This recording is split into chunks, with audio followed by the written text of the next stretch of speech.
buenas noches. Bienvenidos a todos y a todas al nuevo programa de Batalla Cultural. Un programa que ya conocen muy bien, que cada día que pasa nos encontramos que son más las familias los que nos acompañan y los que de alguna manera nos ayudan a esta batalla cultural, porque la batalla cultural no es otra cosa que poner en juego las ideas, que poner en discusión parte del poder dominante que construye un relato y que nos dice qué tenemos que pensar, qué tenemos que opinar, que define valores, que nos dice qué es lo políticamente incorrecto, qué no lo es, y algunos medios de comunicación en particular que van construyendo una realidad. ¿Para qué? Para que vivamos sumergidos dentro de ella. Y acá nos proponemos, ustedes lo saben, poner en discusión ese orden establecido desde el poder comunicacional. Hoy, como ustedes lo saben y como ustedes lo ven además, nos contamos con el conductor natural de este programa, con quien pensó este programa, y que es nada más y nada menos que Víctor Hugo Morales, que está muy bien, que es importante que lo sepan, que un hombre que ha dado tantas pero tantas batallas a lo largo de su vida, desde lo profesional, desde lo humano, en algún momento el quórum le dice: don Morales, vamos a charlar un rato.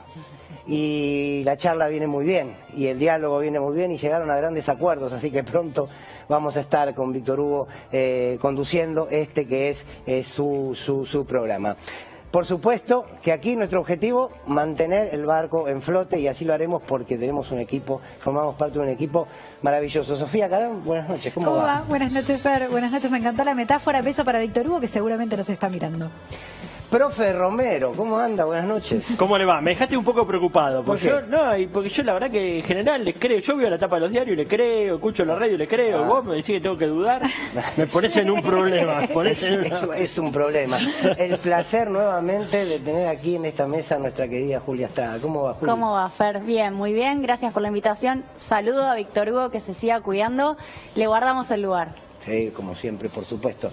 Qué placer, ¿eh? Un lujo, nos estamos dando. ¿Cómo va, Fer? ¿Cómo va la mesa? Un placer va? para mí estar con todos ustedes. Saludos para los que están del otro lado y, por supuesto, extrañando a Víctor Hugo, y creemos que esta es una manera de estar cerquita de él.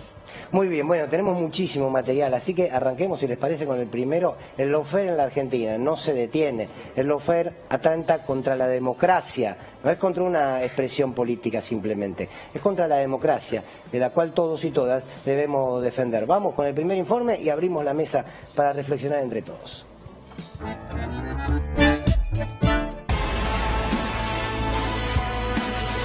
Hay una gran probabilidad de que la denuncia contra Vudú tuviera una carga política muy importante. En el caso de Chicone, hicieron un juicio con un tribunal entre cuyos jueces estaba Pablo Bertuzzi.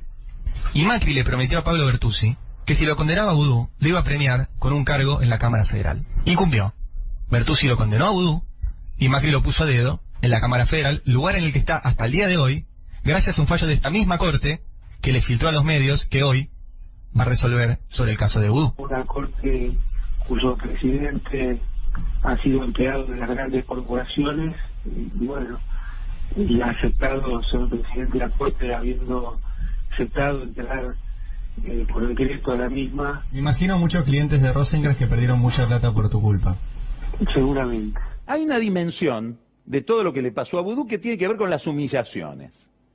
Es cierto, fue detenido no en la causa Chicone, en otra causa, con las cámaras de televisión, lo imputaron y lo detuvieron al mismo tiempo. Todo eso lo hizo el juez Ariel Lijo.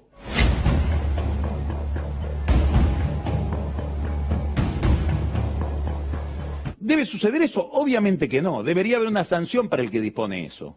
Del mismo modo que tendría que haber una sanción para el que después, a los presos, le pasó a Vudú también, los espía en la cárcel a través de los servicios de inteligencia, como pasó durante el gobierno de Macri. Esa mentira llamada lawfare, que sostiene que hay una conspiración entre jueces y periodistas para perseguir a los líderes populares. La mitad del frente de todo, incluido el jefe de gabinete, bancando la teoría del lawfare.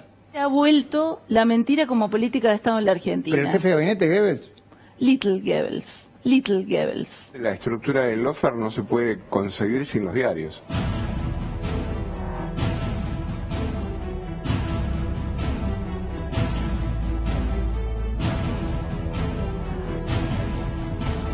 La ultraderecha en la República Argentina, cuando no puede bombardearte, no matarte en el 76, y acude a este tipo de procedimientos. Amado Vudú es un ladrón. Chorro, corrupto. Vudú es un lumpen. Era un estafador suelo de Mar del Plata, de poca monta, ¿no? Por supuesto. Ya no hay más dudas que es un ladrón. Amado Vudú es el símbolo de lo peor del cristianismo y de lo peor de la Argentina.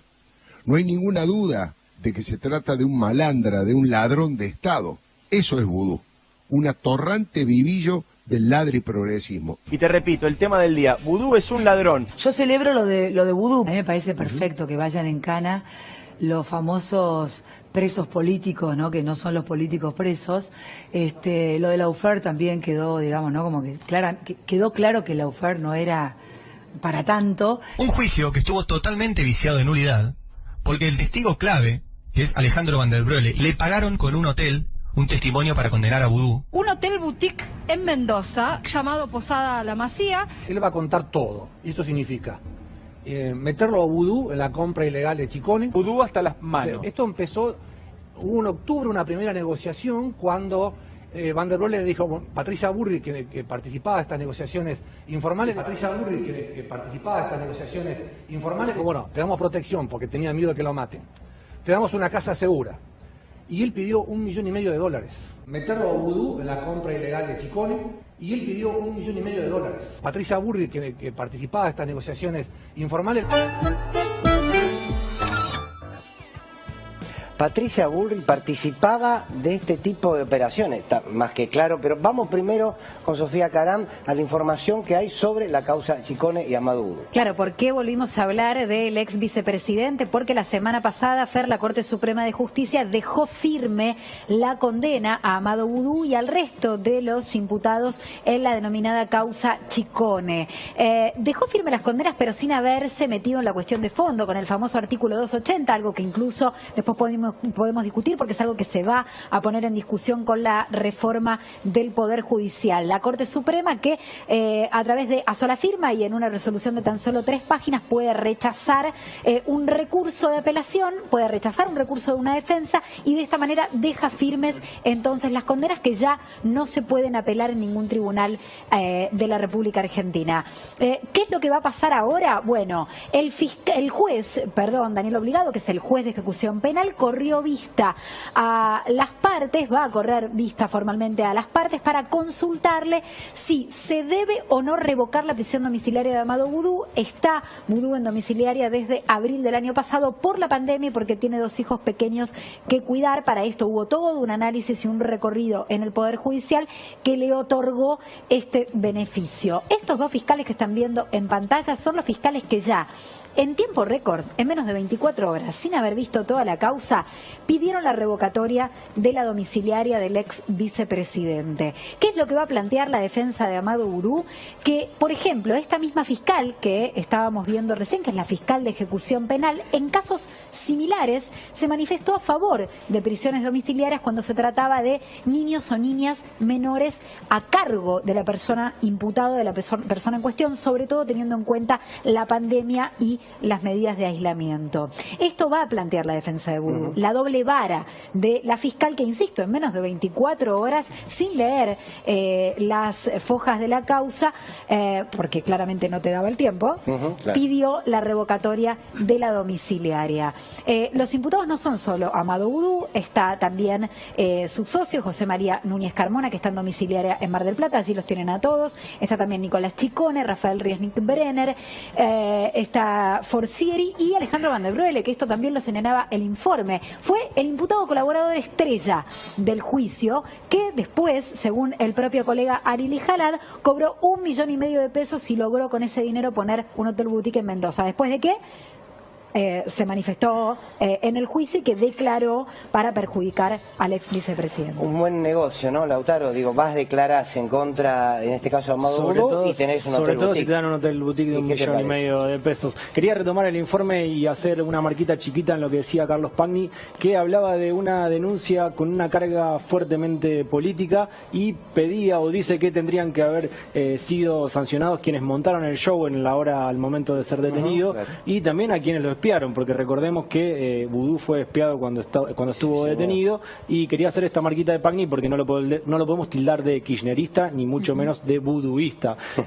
Y me llama mucho la atención cómo Clarín hace periodismo de anticipación, que dice: la Corte confirmará la condena de Vudú. Ya en varias oportunidades lo ha hecho también con las pericias en relación a la muerte de Nisman, y siempre tiene alguna data, y me parece que acá, si revisamos un poco, Rosenkrantz, que es el presidente de la Corte Suprema, había sido abogado de Clarín, que después, cuando fue anunciado para presidir la Corte Suprema, rápidamente borró sus clientes de la lista de la web. Fue su empleado en algún momento, quizás lo siga haciendo y no lo sabemos. El empleado del mes. Claro. Me parece que hay dos cosas que son interesantes para enmarcar sobre el tema. Uno es el tema del lawfare, ¿no? Porque la persecución a los principales dirigentes políticos que ocuparon los gobiernos de Néstor y Cristina, a partir de que dejaron el poder y mientras estaban, marcan que en la justicia está el principal reservorio del poder real, del círculo rojo, para llamarlo de alguna manera.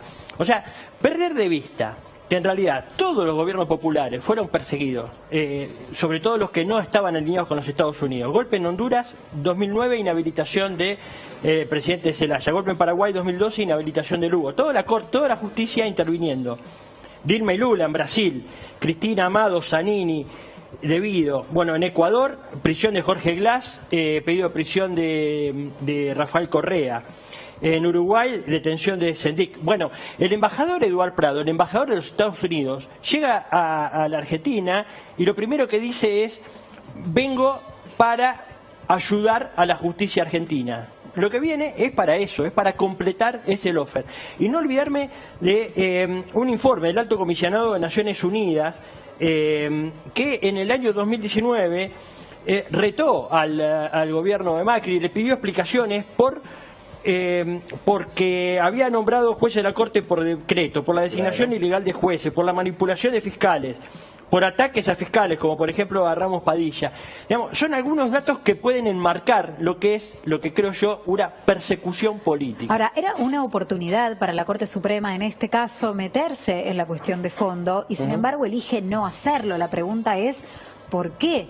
Porque los planteos de las defensas eran planteos sobre numerosas irregularidades durante el proceso, pericias que no se hicieron, pericias sobre el origen del dinero, porque recordemos que Amado Vudú se lo condena por presuntamente haberse quedado con la empresa Chicone por cohecho y por negociaciones incompatibles. Había un fallo en minoría de la jueza López Iñiguez que señalaba que no había cohecho y sí había negociaciones incompatibles. ¿Por qué? Porque no se pudo determinar efectivamente que el dinero había sido puesto por Amado Vudú y que Núñez Carmona efectivamente había sido su socio en ese tren, y ni mucho menos que Van der Broel había sido su testaferro, como leímos en la mayoría de los medios de comunicación. Bueno, ¿no? aquí lo que queda claro, o por lo menos lo que queda ante la vista de todos, es: hay elementos en la justicia que prueban esto que decíamos hace un rato, que suena chiste pero no lo es. Un mail, corregime Sofía si me equivoco, con el ministro de Justicia, con Germán Garabano, donde precisamente se dan los elementos para probar que al testigo clave, con lo que se tomó de argumento para condenar a Amado Vudú, cobró una suma de dinero para ponerse en hotel boutique. ¿Cuál es la respuesta que la justicia da ante eso? Y hubo premio para el imputado colaborador y hubo premio para el juez que lo condenó, que era el presidente del tribunal en ese momento, que es Pablo Bertuzzi, lo veíamos hace un ratito en una placa, porque claro, fue ascendido a la Cámara Federal, fue ascendido a dedo, es uno de los jueces que judicializó el paso ahora por el Senado y que hoy sigue sentado en esa silla y que ahora tiene la posibilidad de volver a concursar. Pablo Bertuzzi, que además ordena su detención, que esto no tiene precedentes. Para que se entienda, Vudú y el resto de los imputados en la causa Chicone deberían haber ido presos recién la semana pasada, cuando la Corte ratificó las condenas y las dejó firmes. No en el momento del juicio, perdón. Me parece que en el tema del lawfare, yo decía, es el último reservorio del poder real, del círculo rojo. Y hay un rol muy importante, central, que cumplen los medios de comunicación, en estigmatizar a los dirigentes de los partidos populares. Vamos a ver, por ejemplo, cómo informaba esta semana Clarín, que sigue con Vudú, ¿no? A Vudú lo tiene acá, ¿no? No solo por la estatización de las FJP, que le hizo perder mucha plata a Clarín, sino porque Aranda, uno de los dueños de Clarín, ¿no? Es Mañeto, Aranda, Pagliaro. Aranda fue directamente a intervenir en el concurso de Chicone y se quiso quedar Clarín con la imprenta. Y después, la intervención de Amado Vudú frustra eso, ¿no? A mí me parece que hay ahí una obsesión de Clarín con Vudú por un montón de razones. Pero fíjate qué dijo esta semana, vamos a ver qué dijo esta semana Clarín sobre Vudú, para entender un poco cómo manipula. Mirá, todos sabían quién era Amado Vudú mucho antes que el caso Ciccone. Dice, se tiraban con los vicepresidentes, Kirchner criticaba a Vudú y le remarcaba que había sido elegido por ella. Yo leí esa nota y digo... Néstor le criticaba a Cristina que había nombrado a Vudú, que había sido ministro de Economía, que había hecho la estatización de las jubilaciones, que había sostenido, digamos, la economía en los momentos más difíciles. Digo, me parecía raro. Fíjate, mirá esta tapa. ¿Cuándo falleció? Voy a usar el mismo diario, Clarín. 27 de octubre del 2010. Fallece Néstor Kirchner, que supuestamente criticaba que había nombrado Cristina, que había puesto como vicepresidente a Amado, que lo había elegido ella. 27 de octubre del 2010 muere Néstor.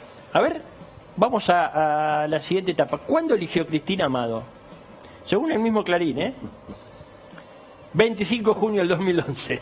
Era falso, es mentira. Clarín miente ayer, hoy y siempre. Es importante detenerse porque muchas veces nosotros hablamos de lawfare y damos por entendido que todo el mundo entiende de qué se trata. Y también desde algunos sectores se quiere instalar que el lawfare, que es ese aparato mediático, ese aparato judicial, con la complicidad de un sector de la política, no atenta contra una expresión de la política, no atenta solamente, en este caso, contra el kirchnerismo, atenta contra la democracia. Amado Vudú es la punta del iceberg. Si alguien cree que esta persecución, este lawfare donde tiene como protagonista principal al presidente de la Corte Suprema de Justicia, no va por Amado Vudú. Amado Vudú es la punta del iceberg. Lo que sin duda habrá que discutir socialmente es hasta qué punto nosotros como sociedad vamos a permitir que los fallos de la justicia se escriban en las redacciones de los medios. Porque cuando Lautaro vos recién decía, bueno, ¿cómo puede ser que tengan información de antemano? No solamente porque tienen un empleado trabajando en la Corte Suprema, en este caso el multimedio Clarín, sino porque además construyen las sentencias, en muchos casos, por supuesto no vamos a generalizar, construyen las sentencias desde las redacciones. Hubo casos, ustedes se van a acordar, donde cuando se investigaron las denuncias, cuando se investigaron algún tipo de información que formaba parte de una causa, se encontraron que eran porciones de texto sacados de Wikipedia, del Rincón del Vago, que es una página de internet. Poner en discusión el lawfare en la Argentina es poner en discusión un orden determinado que está manipulado por el poder concentrado y por un sector del poder concentrado. Nosotros no podemos hablar de una democracia profunda, de una democracia de fondo, si no existe una división de poderes, claro, pero sobre todo si esa división de poderes responde, en este caso, a un solo representante de poder Argentina, porque tomo lo que vos decías, Javier. Este país tiene, por supuesto, poder político, poder económico, poder de los medios, pero esos poderes tienen un jefe, y como siempre lo marca, y hace tantos años, Víctor Hugo, se llama Mañeto. Lautaro. Fer, lamentablemente hoy falleció Alejandro Sabela, gran jugador de fútbol, también entrenador. Varias veces se ha manifestado políticamente, una persona con mucha conciencia social. Este es el pequeño homenaje a Alejandro Sabela. Pensar en el otro. Cuando se habla de la patria es el otro. Entonces, pensar en el otro. Entonces uno pensaba, de repente, en los más pobres, en los más humildes, en los que no tenían voz, en los que no tenían posibilidades. Mucha gente va por el camino equivocado, pero ¿qué posibilidades tuvo en la vida? ¿Qué posibilidades se le brindaron que tiene que ver con la salud, con la educación, con la vivienda, con el trabajo, como para darle ese marco de igualdad y que después, bueno, obviamente que se van a desarrollar más o van a descollar más los que son más capaces, pero lo importante es tratar de lograr la igualdad de condiciones.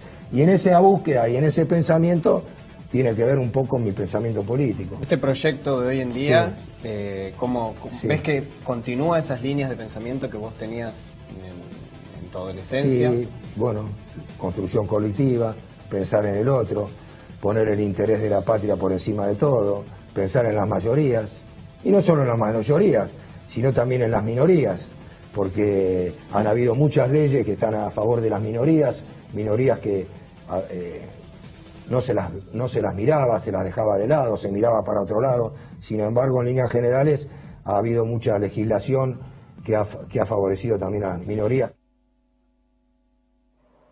Bueno, Fer, ahí lo veíamos manifestarse en ese momento, era el contexto del gobierno de Cristina de Kirchner, se manifestaba a favor de las políticas de dicho gobierno y cada vez que habló de política le ha jugado en contra en relación al ataque de los medios. También ha hablado con la garganta poderosa y seguramente en Sobredosis de Sobredosis o en Sobredosis de TV vamos a ver la reacción de los medios cada vez que Sabela se manifestaba políticamente. ¿Qué año, no?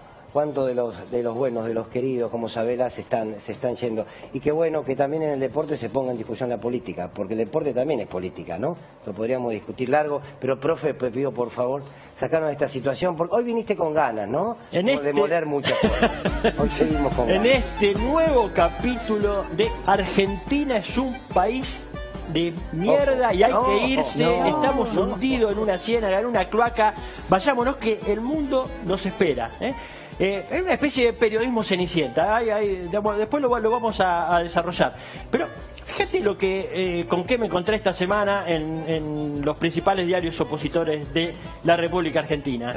Un nuevo capítulo de esto, se fue a Estados Unidos a trabajar como maestra y el sueldo le sobra, le sobra.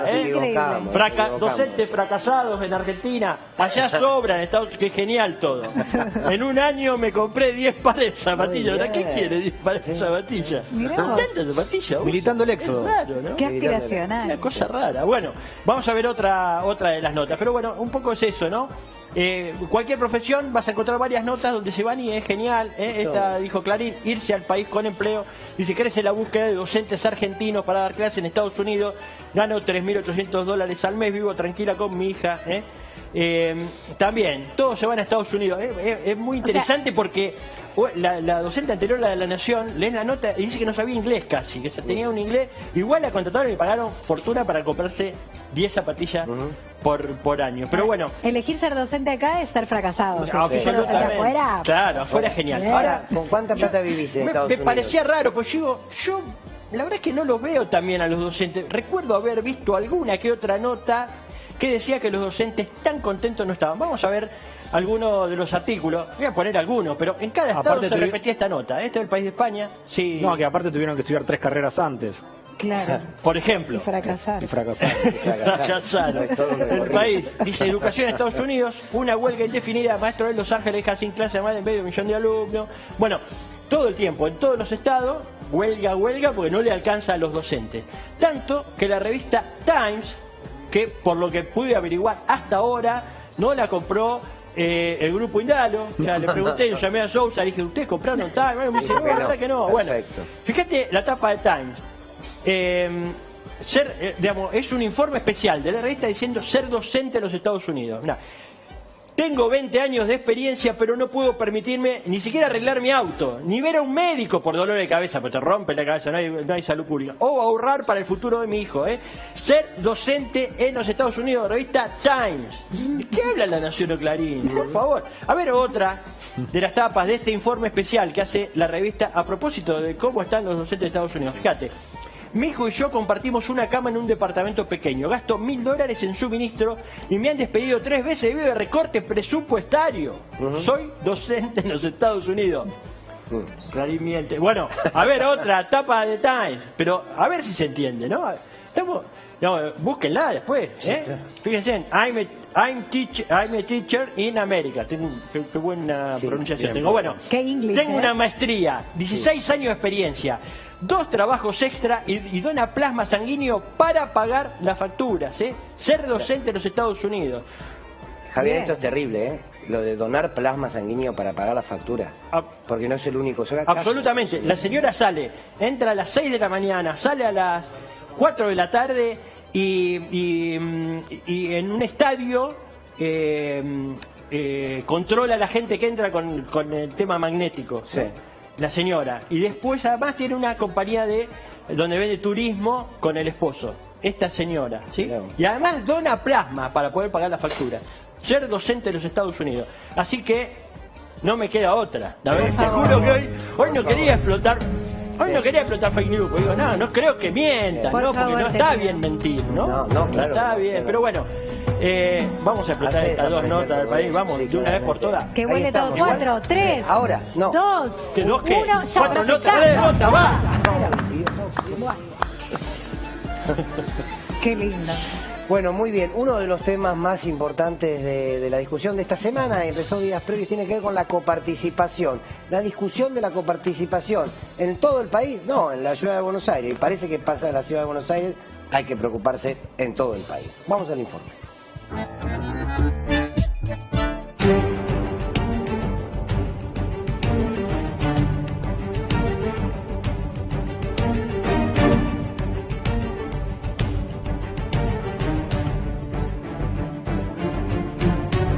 Quita brutal de fondos para la ciudad de Buenos Aires. Uno de los actos de discriminación más alevosos de la historia argentina. Nos quitan plata de la billetera. ¿Cómo hacemos para conseguir más plata y mantener el mismo nivel de vida? La solución consistiría en arruinar a Buenos Aires para que todo sea un poco más parejo. La embestida de Cristina, de Máximo y también de Alberto contra las 6 millones de personas, de argentinos que viven a la ciudad de Buenos Aires todos los días. Esa agresión constante es parte constitutiva de la lógica autoritaria de Cristina. Todo el peronismo contra la capital federal, digamos. Y se viene un fin de año más parecido a una mague de vamos por todo. La estocada final sería eliminar la autonomía de la ciudad. El otro, nosotros propusimos gestión y nos devolvieron decisiones intempestivas. Totalmente inconsulta. Te leo un diario no kirchnerista, se llama Clarín, del 9 de enero. Alberto Fernández lo tiene decidido y Horacio Rodríguez Larreta lo sabe. Falta número final y el momento, pero el gobierno nacional reducirá el porcentaje de fondos que traspasa en concepto de coparticipación a la ciudad. Ok. El gobierno aceleró contrarreloj, a las apuradas. Octubre del 2019. Alberto Fernández analiza reducir los recursos de la ciudad a favor de las provincias. ¿Cuándo? Octubre del 2019. Todo esto, como dije, en forma intempestiva. Diego Santilli, ¿qué tal? ¿Cómo le va? Muy buenas noches. ¿Cómo están preparados ustedes para enfrentar lo que es ya ahora claramente un ataque político del gobierno de la nación sobre la ciudad? Cada funcionario que habla del kirchnerismo, digamos, sube la cantidad del monto, ¿no es cierto?, que pretenden sacarle. Cuando hay una decisión política de destruir a un adversario que para la expresidenta es un enemigo, contra eso no hay quien pueda. Entienden que hay una decisión política de la expresidenta de destruirlo, Horacio Rodríguez Larreta, y a usted como adversario político a futuro. Tiene que recordar que hay un presidente de la República que dijo que le da vergüenza de ser porteño. Esto lo que yo le doy es información, no es una opinión siquiera. Lo que yo le doy es información, no es una opinión siquiera. Es decir, a la expresidenta le interesa destruir al gobierno de Horacio Rodríguez Larreta. Muchas gracias, Santilli. Podemos mirar la coparticipación al menos desde dos puntos de vista, específicamente desde lo económico y desde lo político. Pero desde lo económico, ¿por dónde lo empezamos a leer, Juli?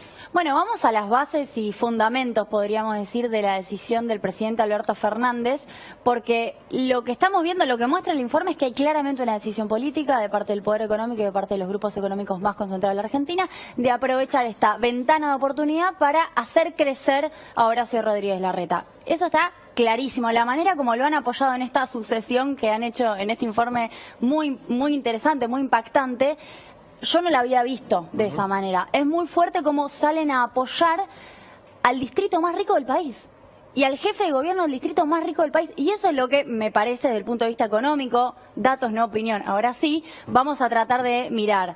Bueno, estamos viendo en pantalla efectivamente los recursos per cápita totales. La comparación entre Ciudad de Buenos Aires y Provincia de Buenos Aires es bastante evidente. Eso es un 103.745 pesos, va un punto en el medio, de Ciudad de Buenos Aires. Es lo que recibe cada habitante de la Ciudad de Buenos Aires por recursos totales, contra 41.972 pesos para cada habitante de la Provincia de Buenos Aires. Esa es la disparidad económica que hay que discutir. Me parece que habría que hacer el esfuerzo. Olvídate si te gusta Larreta, si te gusta Axel. Me parece que hay que mirar esa disparidad.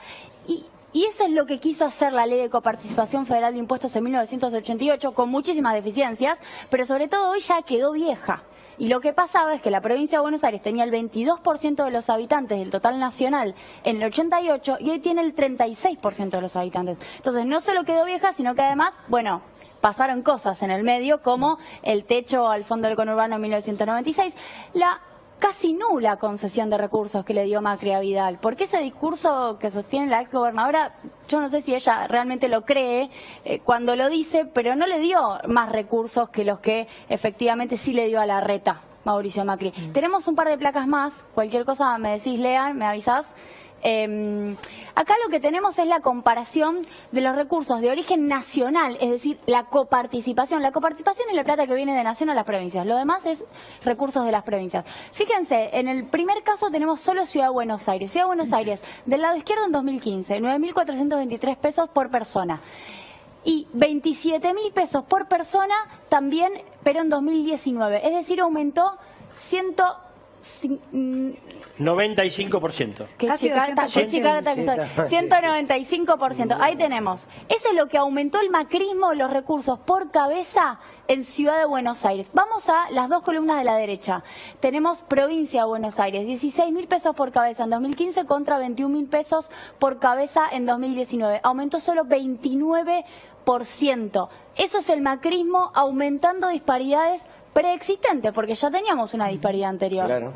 Y eso es lo que hay que discutir, porque si se fijan, la placa no dice quién es el jefe de gobierno, quién era el gobernador o la gobernadora, en este caso de hecho era el mismo color político, en provincia de Buenos Aires, y las disparidades aumentaron. Ese es el país que hay que discutir. Vamos a una más, solamente para terminar de redondear. Esto es lo que pasó, es medio compleja tal vez, pero es la distribución de la coparticipación entre el 73 y el 88, es decir, en el momento previo a la ley de coparticipación. ¿Qué pasó en esos años respecto de las provincias? Esa barra azul que ven para la izquierda que se corre toda es los puntos de coparticipación que concede provincia de Buenos Aires. Como ustedes sabrán, para que se sienten todas las provincias, hubo una provincia que perdió, fue provincia de Buenos Aires, para que todas firmen. Y las que están abajo, esas líneas celestes para el lado derecho, son las provincias que ganaron en el reparto de recursos. Eso ya era una foto complicada con el 22% de la población de provincia de Buenos Aires en aquel entonces. Bueno, fíjense si no es más complicada ahora. Entonces, lo único que hay que discutir es cómo distribuimos una torta que encima es cada vez más chica. La palabra sigue siendo redistribución y sigue siendo federalismo, ¿no? Poner en discusión también eso. Sí, Fer, y en una de las dos conferencias que dio el jefe de gobierno porteño Horacio Rodríguez Larreta, habló de que era la primera vez que se hacía una redistribución a partir de un DNU. Recordemos que esto terminó pasando por el Congreso, que pasó por diputados, y recordemos también que sí fue por DNU cuando el gobierno nacional de Mauricio Macri decidió darle fondos a la ciudad de Buenos Aires. También quería recordar una tapa que sacó La Nación marcando a todos los diputados que según ellos habían votado en contra de la ciudad y a todas las diputadas del Frente de Todos, pero también podría haber sido una tapa de los diputados y las diputadas de Juntos por el Cambio, que en este caso votan en contra de la provincia que estaba necesitando los recursos. Y quería decir también cómo Vidal en un momento pedía los fondos, lo veíamos cuando Mauricio Macri era presidente, y en otra parte de la conferencia, y con esto ya cierro, el jefe de gobierno porteño hablaba de una improvisación. Cuando uno ve ese archivo de Rogerio Frigerio del año 2016, que acepta que hay una equivocación, que dice que se tomó una decisión apresurada, ahí claramente podemos ver una improvisación. Ahora, Sofía, ¿esto se puede llegar a judicializar? ¿Existe la posibilidad de, porque lo hizo ya Larreta, ¿no? ¿Está esperando? Sí. ¿Cómo avanza ese tema? Bueno, Larreta lo que hizo fue presentar primero una demanda por esa quita inicial de los fondos, que fue cuando el conflicto con la policía de la provincia de Buenos Aires, ¿no? Claro. A lo que hacía referencia Kicillof en el informe. Pero además lo hizo con un pedido cautelar, es decir, que se suspenda esa nueva distribución de los fondos. Se me cayó la lapicera. No te enojes, Sofía. Pero, claro, pero la Corte no le dio ningún mensaje a Rodríguez Larreta. Me parece que esa es la clave. Por ahora, en ese sentido, la Corte entiende, y ese fue el mensaje que ha mandado, que esto lo debe resolver la política, que justamente es lo que venía diciendo Julia. Hay un tema que tiene que resolver la política. A mi pregunta es, porque justamente si a Vidal no se la benefició y si se benefició a Larreta, ¿no es una cuestión ideológica de lo que significa la capital federal en la Argentina? Claro, digo, el federalismo mentira de que tengo memoria. Creo que tienen bien en claro de dónde les provienen los votos. o qué sector social representan. Yo no te quiero robar mucho tiempo, profe, dos cosas. La respuesta de Larreta es bastante preocupante. El impuesto a las tarjetas y el impuesto a las LELIC, el ingreso bruto, ya tuvo la respuesta de Pese, presidente del Banco Central, y también de Guzmán, porque está regulando sobre la política monetaria que no es su atribución. Esa es la atribución del Banco Central. Me parece que se está pasando de la raya. Y ahora, y sumarle a eso, que quizás no sea una recaudación que lo podemos vincular directamente, pero a la actualización mensual que va a ser ahora de los ABL, y esto que yo digo es para todo un programa, ¿no? ¿Por qué la Ciudad de Buenos Aires se cree que puede determinar que todos los que estacionan en la ciudad deben pagar? Perdón, tengo una Hicieron un pregunta. gran estacionamiento. Todo con esta lógica, ¿no? Perdóname, Sofi, con esta lógica de, bueno, ahora nos sacaron la plata, ¿qué vamos a hacer? Le pregunto a Juli, y por ahí la estoy matando, pero estoy segura que no. La respuesta que dio la ciudad es que el tema LELIC o un montón de otras provincias ya lo grababan. ¿Eso es así? Sí, dio la respuesta en relación a Tucumán. Bien. La discusión es que el 40% de las operaciones con la LELIC son en Ciudad de Buenos Aires. Entonces terminás modificando verdaderamente la ecuación de los bancos. Esa es la discusión. Entonces verdaderamente afectás la política. Vos definís una tasa para hacer política económica y te aparece la ciudad y te dice, che, hay otra porque hay un impuesto. Ahora, profe, los medios, viste cómo trabajan en cada uno de los títulos para victimizar en este caso a Larreta, ¿no? Sí. Le están sacando al pobre de Larreta. Todo el tiempo, todo el tiempo. Y lo que hay es, parece como una gigantesca bomba de humo donde pasa todo eso por abajo, ¿no? Y que no se discute. La verdad es que aumentar la comisión de las tarjetas me parece un escándalo. Aumentó la cantidad de estacionamiento medido. Bajó el presupuesto de educación. Mirá el dato que dio Eduardo López de la Unión de Trabajadores de la Educación.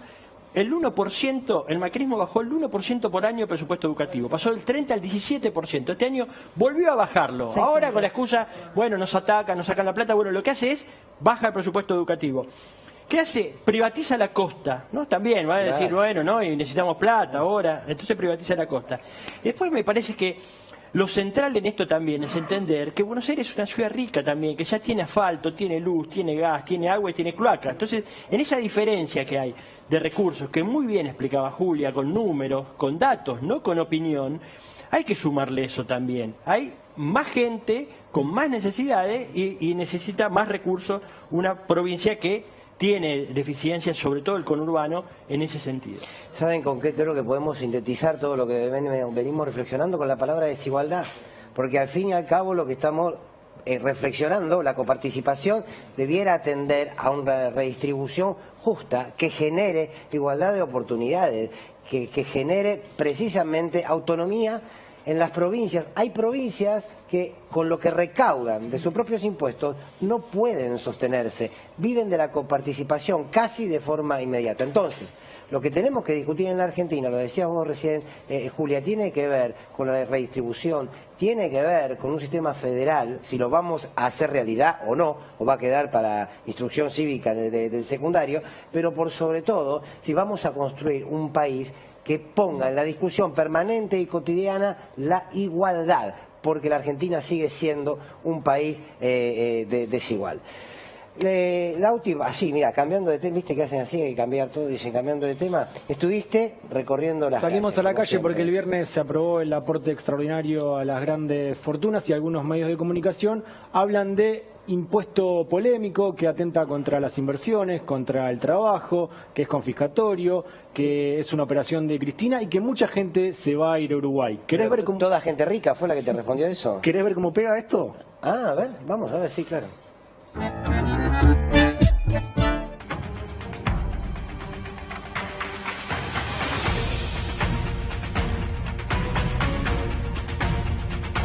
¿Qué piensa del aporte extraordinario a las grandes fortunas?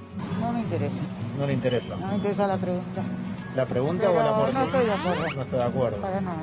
Un poco le interesa la pregunta entonces. Sí, claro, porque si tienen una fortuna es porque se la ganaron trabajando, no para dármela a mí ni a otro. Otra estafa.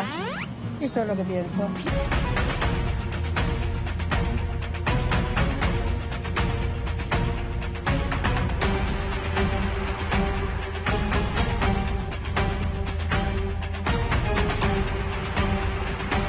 Totalmente en desacuerdo. ¿Por qué?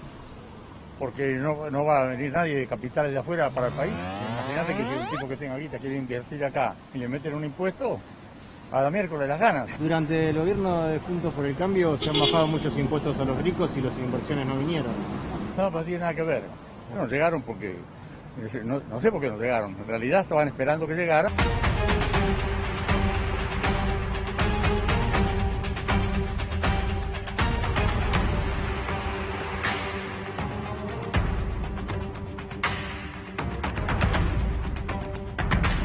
Un disparate porque saca ¿cómo se llama? Ay, no me sale la palabra. Trabajo, ¿Quita el trabajo? Claro, la gente que trabaja es a la que perjudican. Es la que tiene que pagar impuestos y hacerse cargo de todos los que no trabajan. Estoy muy enojada con eso. ¿Usted cree que solamente trabaja el 0,02% de la población? Sí, es tal cual dice. Hay gente que anda por la calle que no hace nada.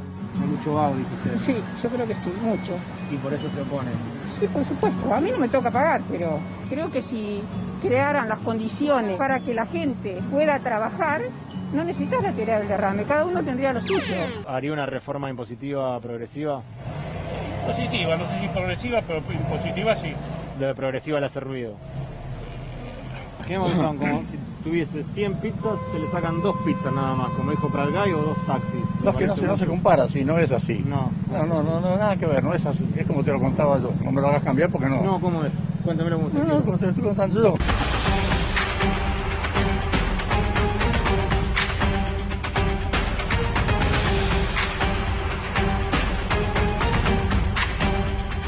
Cristina, ella personalmente para salvarse de presa, y todos la siguen, yo no entiendo. Acá lo que hay que traer es tentar a la gente que sea un país como Uruguay, todo el mundo está fenómeno. ¿Legalizaría el aborto y la marihuana como en Uruguay? No, la marihuana estoy completamente, todo lo que sea droga estoy totalmente en contra. ¿Y el aborto? Estoy completamente en contra del aborto, yo soy católico. ¿Lo vas a matar? Ponía como ejemplo a Uruguay y le preguntaba por esas dos cosas. No, yo te digo lo que yo pienso. Para mí es así, una vez que empieza a latir, y una vez que nació, es una persona, la está matando. No le duele porque no puede gritar. Bueno, vemos cómo pega los medios de comunicación en un sector de la sociedad. Quiero decir que la encuesta es mucho más amplia y había mucha gente que estaba a favor y nos manejamos en distintos barrios, pero esto era lo que sí refuerza lo que veníamos diciendo de cómo impactan los medios de comunicación en un sector ideologizado, por supuesto. Y veíamos una señora que decía que no le interesaba la pregunta, pero claramente frena y dice que está en contra. Después un señor que dice que atenta contra las inversiones, pero que en el gobierno de Macri estaban esperando las inversiones y no sabe por qué no llegaron, que se quedaron esperando. Después una señora totalmente de una manera despectiva dice que solamente el 0,02 de la población es la que trabaja y que el resto son vagos. Y bueno, después veíamos cómo le echan la culpa a Cristina, porque en teoría para ese señor este impuesto o este aporte está hecho para que Cristina quede impune. Y para finalizar, que después seguramente lo vamos a retomar en relación al aborto, algunos se quieren ir a Uruguay, pero hay cositas de Uruguay que no están gustando tanto. Claro, cuando profundizás ahí se complica. Y qué difícil, cómo tópico por tópico, punto por punto, es tan importante la batalla cultural, porque es cultural, es ideológico, en cada uno de los puntos no falla. Yo quería meterme en eso.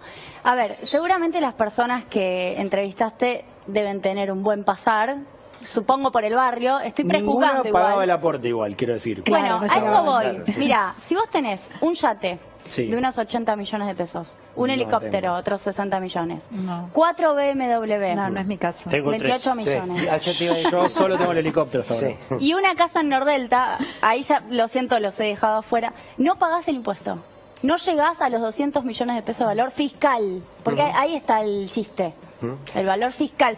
Con lo cual, sí, hay claramente una colonización mental importante. El impuesto se aprobó de cualquier manera y me parece que ese es un logro político de este año, y la recaudación va a ayudar claramente a compensar una parte de la pérdida de ingresos muy relevante que hubo este año. No, me parece también que hay un dato interesante ahí. Digamos, hay dos cosas, Lautaro, sobre el tema del informe. Uno, me parece interesante cómo cuando vamos viendo los medios y lo que van diciendo y cómo la gente va repitiendo las mismas cosas y cómo los medios no sustentan nada de lo que dicen en los títulos.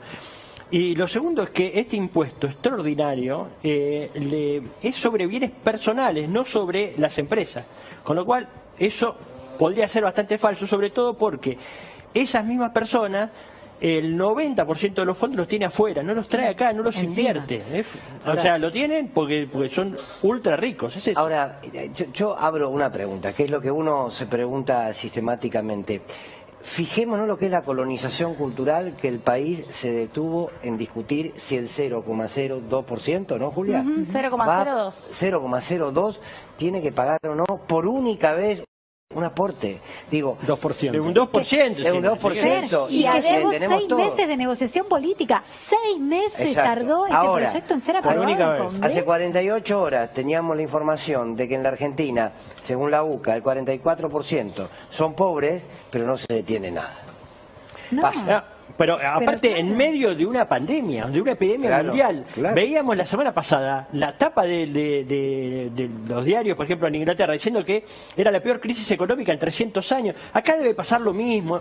No sé, no conozco el número, pero seguramente debe ser la peor crisis económica que ha afrontado la Argentina. Y Es se la está peor pidiendo... ¿Es la desde peor? 1990, 89, 90. Bueno, y se le pide solamente a los ultra ricos, a un pequeñísimo sector, un aporte por única vez del 2%, y es un escándalo. Pero además, los mismos que hoy están en contra de este aporte extraordinario de única vez y que defienden esos intereses, son los mismos que después se paran adelante de una cámara a decir qué país pobre. Qué país pobre que es la Argentina, qué país miserable. No es un país pobre, es un país desigual. ¿Qué hacemos con eso? Bien, tiene que ver también con la economía, aunque no suena inmediatamente de la mano. La discusión sobre el aborto. El martes pasado, Julia, vos sumabas un dato que era muy importante y que no estaba y que no está en la discusión, que es, nosotros sabemos que un aborto clandestino le genera más gasto al Estado que si el aborto sería libre, gratuito, y por supuesto que se haga cargo del Estado. De esto hablabas la semana pasada, ¿no? Efectivamente, le hicimos un adelanto exclusivo a Víctor Hugo de parte del Observatorio de Géneros del CEPA y ahora también vamos a mostrar datos en exclusiva que mañana estarán circulando. Este es el primer dato, ahora lo voy a explicar, pero el Estado gasta 2.586 millones de pesos al año en tratamientos hospitalarios por complicaciones derivadas de abortos realizados de manera clandestina. Cuando digo el Estado, digo el sistema público de salud. Termina protegiendo a mujeres para que no mueran por abortos que terminaron en complicaciones por haberse realizado en la clandestinidad.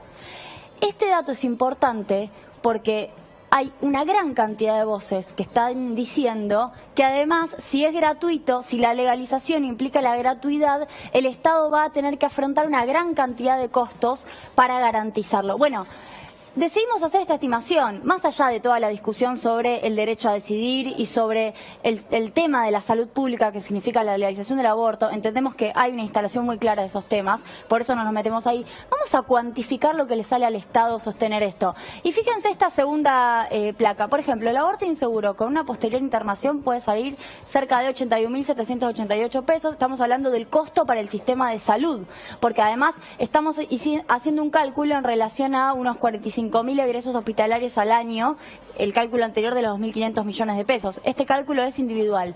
Un aborto inseguro con además terapia intensiva hasta 132.000 pesos. Y luego el misoprostol, el método que hoy se está generalizando, por suerte, por la lucha, 6.000 pesos de venta al público. Luego está el método AMEU para complementar. Lo que digo es, cuidado, porque hay un tema de salud pública también detrás. Y hay un costo enorme que el Estado afronta porque no queremos hacernos cargo de este problema. Acá queda claro, Julia, el poder de la información, ¿no? Toda esta información no se sabe. Ahora, cuando la sabes, algo con eso tenés que hacer, ¿no? Algo debe cambiar en tu cabeza. Hablando de información, el que encuentra lo que no encontramos cuando lee los diarios, los títulos, profe, por favor, te necesitamos nuevamente.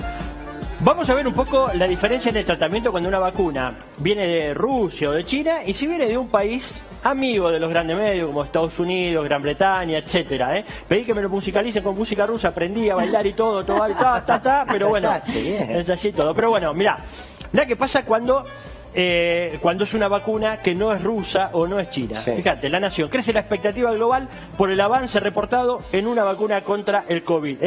Crece expectativa global. Esto cuando la vacuna es de algún país de los llamados serios. A ver, vamos a ver otra de las tapas. Así lo muestra Infobae.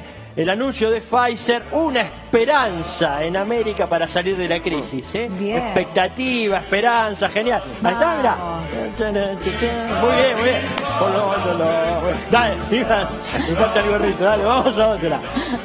La voz del Grupo Clarín en Córdoba, euforia en los mercados, euforia, gran concepto, euforia. En Argentina subieron las acciones. Bueno, eso es más o menos como los diarios nos cuentan cuando la vacuna es de un país serio. La lucha contra el virus de la vacuna de Oxford y AstraZeneca es para todo el mundo y cuesta menos que un café y encima es fácil de trasladar. Es genial, divino, me encantó. A ver, otra. La Nación. Crece la esperanza, la vacuna de Oxford alcanza hasta el 90% de efectividad. Esperanza. Qué emoción. Bueno, todo bien. Escucho a vamos Diego Torres todavía, de fondo fuerza. cantando. Dale. Vamos. Seguimos viendo las vacunas de los países serios. Esperanza en el Reino Unido con el anuncio de Oxford y AstraZeneca. Esperamos empezar a vacunar en diciembre. Toda alegría. La verdad que estamos muy contentos por eso. Pero ¿qué pasa cuando la vacuna es de Rusia? Fíjate, la agencia dice, Rusia afirma que su vacuna, o sea, es Rusia, es como decirle, viste, los locos dicen, no están locos, bueno, así más o menos. Y además cita la fuente por las dudas, Rusia ¿viste? lo dice, yo no lo digo, lo dice Rusia. A ver, otra. Así lo dice Clarín. La otra era esperanza, era expectativa, era todo Diego Torres, polvorio. esperanza, todo. Joda. Y acá está el coronavirus. Rusia anuncia que su vacuna tiene efectividad. Lo dicen ellos, lo dicen los rusos. Bueno, La Nación. Sí. A ver, vamos a otro de los medios. Más o Ahora menos muestro. Y ahora más o menos nado sincronizado también. Rusia dice que, lo dicen los otros. Ahora, vamos a ver otra vuelta de rosca que pasó ayer. El dato desconocido, anteayer, el dato desconocido sobre la vacuna. Esto revolucionó. No se podrá tomar alcohol durante 42 días, Clarín. ¿Vos le crees a Clarín? 42. ¿Vos le crees? 42. A ver, cuando empezás a preguntar... Hay gente que prefiere el COVID que 42 días sin la tomar. vacuna Sputnik recomienda no tomar alcohol por 42 días. La Nación... No será una fake news, porque dicen que hay que tener cuidado con la infodemia, ¿no? Lo advierte Naciones Unidas frente a las noticias de este tipo sobre coronavirus. Si fuera falsa, yo le creo a La Nación y Clarín, no creo que se confundan. No. Vamos a ver otra de las notas.